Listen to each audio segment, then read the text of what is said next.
When the power goes out, everyone talks about flashlights and bottled water.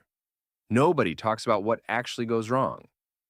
And what actually goes wrong is quieter, faster, and a lot more dangerous than most people expect. 7 items change that completely. One of them has protected more families after major storms than any generator ever has. One costs less than $1, and one is probably sitting in your home right now in exactly the wrong place. Miss even one of these, and a 3-day outage can turn into something your family doesn't recover from quickly. Here's the full list, starting with number 7. Number 7, the headlamp. When the power goes out, most people reach for a flashlight. Within 2 minutes, the light problem feels solved. It isn't because the problem was never the darkness. Darkness is just the first thing you notice. The real problem is everything you need to do while it's dark. And the moment you actually try, carry something, open something, help someone, one hand is gone, occupied, unavailable for anything else. Every task from that point takes longer than it should. Here's what that actually looks like. A mother is caring for her young son, who spiked a fever the night the power cuts during a winter storm. She needs the thermometer, the right medication, a glass of water, and to get him settled back in bed. On a normal evening, that's 4 minutes of work. With a flashlight in her hand, it becomes something else entirely. She sets it on the counter to open the cabinet. The beam swings to the ceiling. She tucks it under her arm to carry the water. It slips. Simple tasks push back. 4 minutes becomes 20, and in a house that's already under pressure, that kind of friction doesn't just slow things down. It accumulates into something much heavier. This isn't a new problem. Firefighters and rescue crews solved it a long time ago. They wear the light on their heads. Not because a headlamp is brighter, it usually isn't. Because when you need to move, carry, climb, or look after someone, both hands aren't optional. They're the baseline. Run through any realistic task during a multi-day outage, carrying supplies from the garage, walking the dog at midnight, cooking for the family, helping a child in the bathroom, helping an older family member down the stairs. In every single one of those situations, 2 free hands make the difference between a task that gets done smoothly and one that quietly becomes a problem. Here's what experienced preppers know that most people only figure out during an actual outage. What wears a household down isn't one big failure. It's the pileup of small ones. A few extra minutes here, 5 minutes lost there. By the end of day 2, those minutes have become hours. Those hours have become tension. Number 6, the bathtub water storage bag. When a storm warning goes out, most households do the same thing. Someone drives to the store, the parking lot is already packed. The shelves are already thinning. They grab what's left, come home, and feel ready. What they don't realize is that the clock on their home's water supply started the moment that warning was issued. Here's what most people have never thought about. Municipal water systems run on electricity.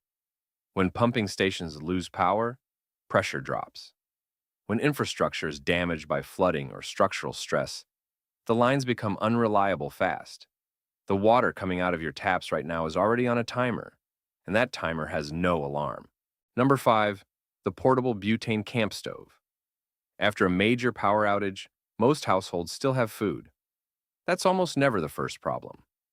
The problem is that a pantry full of ingredients isn't a meal, and food you can't make warm stops feeling like food a lot faster than people anticipate. There's something about extended outages that doesn't get talked about enough. The physical strain is real, but what erodes a household from the inside is the slow breakdown of routine. And one of the most powerful anchors of routine is a hot meal. Think about a family on the second full day without power. They've been eating crackers, peanut butter, and snack bars since the morning before. The kids are asking for real food. The older family members are eating less and less because nothing on the table actually feels like a meal. Number 4, the Li-Fe P4 power station. Every neighborhood that goes through a serious extended outage sees the same scene play out in the first few hours. One house fires up a gas generator. The sound carries 3 doors down. Exhaust drifts across the block. Every light comes on. The refrigerator hums back to life. From the street, the house looks completely restored. 2 houses down. Another home has quiet light in the windows. No engine, no smell. Nobody outside notices it at all. The second house understood something the first one didn't. During most power outages, the goal isn't to restore everything. The goal is to keep the right things running. This is the core mistake people make when shopping for backup power. They look for the biggest W hours, the largest output, the most impressive number on the box. That's the wrong question. Number 3, the hand crank NOAA weather radio. There's a stage of every extended outage that almost nobody prepares for, not the first hour. During the first hour, phones have battery. The situation feels temporary, and information is still moving freely. Day 2 going into day 3 is different. The phone battery has become something you carefully manage. Cell service is dropping in patches. The last reliable update was hours ago. The household is now running on fragments. A rumor from a neighbor, an unverified text. Whatever made it through before the signal dropped. That's when the real psychological weight arrives. And here's what makes it genuinely dangerous. When reliable information disappears, the brain doesn't wait patiently. It fills the gap. A siren in the distance becomes evidence of something catastrophic. A helicopter overhead generates a dozen different stories within minutes. An unverified text about road closures or evacuation orders becomes the basis for a decision that could put a family in real danger. People rarely make their worst decisions during a crisis because they're hungry. They make them because they don't know what's actually happening. This is exactly what NOAA Weather Radio was built to solve. It runs on dedicated broadcast frequencies that work independently of the internet, cell towers, and the commercial power grid. It doesn't rely on any of the systems a major storm is most likely to knock out. And it broadcasts the specific information that drives real decisions. Number 2, the personal water filter. Here's a fact that underlies everything else on this list. A healthy adult can survive for several weeks without food as long as they stay hydrated. Take away access to safe drinking water, and that timeline collapses fast. Serious impairment can begin within 72 hours. This is why water sits at the foundation of every serious emergency plan. But most people have never worked through the distinction that actually matters when things go wrong. After almost every major natural disaster, the same pattern plays out. Affected areas don't run out of water. They lose access to water they can safely drink. Flooded regions have water everywhere. Storm-hit communities often have intact water sources within walking distance of their homes. The problem isn't volume, it's what's in the water that's there. And here's the instinct that makes this dangerous. People trust what they can see. Clear water looks safe. Water with no smell seems fine, but the microorganisms most likely to cause serious illness in post-disaster water. Bacteria, protozoa, certain parasites are invisible. They don't change how the water looks, smells, or tastes. The most dangerous thing about contaminated water is how completely normal it appears. Picture day 5 of a serious outage. Your stored water's nearly gone. You step outside, there's a retention pond 2 blocks away, a creek behind the neighborhood. Rain has collected in barrels in the yard. Water is everywhere, and none of it is safe to drink without treatment. That's the moment people understand, often for the first time, that water and drinking water aren't the same thing. Number 1, the carbon monoxide detector. Ask most people what the most dangerous part of a power outage is. They say darkness, cold, maybe a medical device losing power.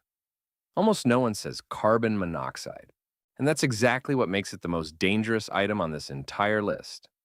The outage itself rarely kills people. What documented aftermath data from major storms shows consistently is that the deaths come after. They come from what people do to compensate for the discomfort. Specifically, what people do when they're cold, when they're stressed, and when getting heat back into the house feels like the only thing that matters. Carbon monoxide is produced by the incomplete combustion of carbon-based fuels. Because without it, every other preparation may not matter at all. What's the one item from this list you think most people are most likely to skip? Drop it in the comments. Genuinely curious what the biggest gap is. Look at what these 7 items actually do together, not one requires technical knowledge. Not one costs a significant amount. Most sit untouched for years at a time. That's the point. Most of us move through daily life completely dependent on systems we never consciously think about. Water appearing when the tap turns, light when the switch flips, heat when the thermostat calls for it, information arriving on a device in our pocket in real time. None of those systems announce themselves until the moment they stop working. A power outage stops all of them at once. And in that moment, people discover something they hadn't considered. How much of their daily functioning was quietly built on assumptions they never examined. Being prepared isn't about expecting the worst. It isn't about fear or stockpiling or imagining catastrophe. It's about making sure that when those invisible systems fail, and they will for every household at some point, your family isn't starting from zero. The power comes back on. It always does. The question is what the hours and days between look like, whether they're managed or chaotic, whether they're safe or dangerous, whether the people inside the house feel capable or overwhelmed. Those answers are largely set before the outage begins. 7 items, most of them available for well under $20 each.